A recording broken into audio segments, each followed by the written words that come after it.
Duryodhana mentions the king of Virata, Draupadi's father Drupada, Drishtaketu, Chakitana, Kasirajan, Purjit and Kuntibojan. They're all great charioteers. Now he mentions Shaibya, a great woman warrior. Her real name was Mitravinda. She was once married to Krishna. The books say once married to Krishna, which I don't know what that means. Does it mean that she was divorced or they separated? That's not clear. I welcome you to look into it. But her brothers, Mitravinda's brothers, were fighting for Duryodhana. They were on the Kaurava's side. It was quite a bit of a surprise to me that Mahabharata mentioned many female warriors.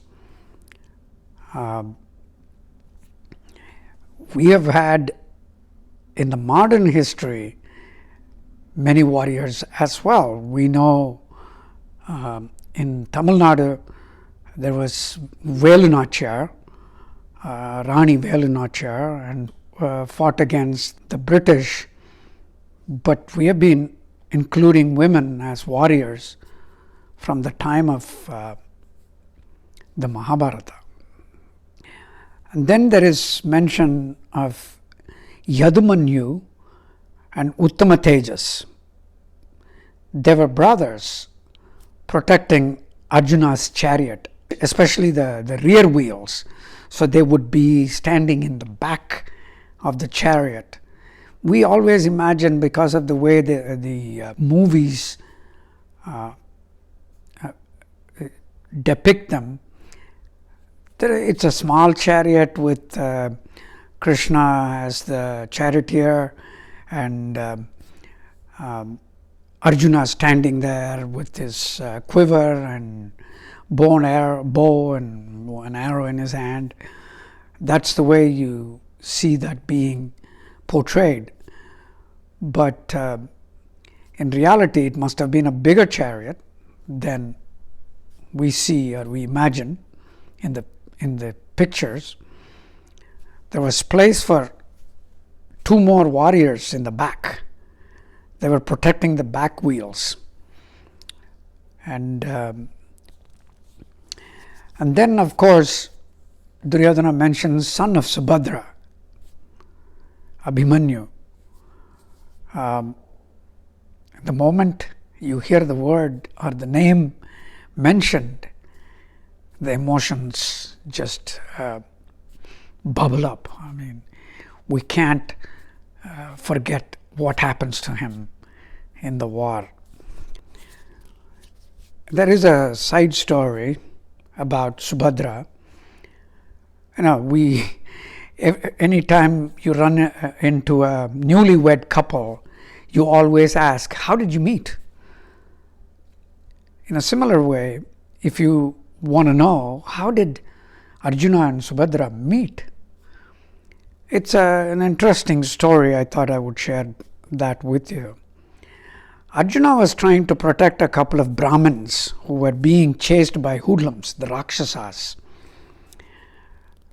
In that pursuit, he mistakenly enters into Draupadi's house or premises, where Yudhishthira is now spending time with her. His shoes are outside, but Arjuna, in a hurry to chase these Rakshasas, he doesn't see it, so he just goes in. And Yudhishthira is mad. There is a rule. He breaks the rule. So Krishna, they come to a a consensus with the brothers and says, okay, Arjuna, for this you have to be exiled from living with the brothers and the mother. So for 2 years you have to go away. And that's when Krishna introduces Arjuna to Subhadra. And there is a long romance, and they fall in love, and then they get married. And then Draupadi's sons are also mentioned by Duryodhana. 5 sons from 5 brothers: Prativindya, Sutasoma, Shrutakarma, Satanika, Shrutasena. Pardon my pronunciation. So Duryodhana mentions only a few warriors here, but in reality there were many, many more, of course. We all get to sort of see, watch or read the abridged version, but if in the long version, you can hear about the stories of many of the other warriors that are gathered there.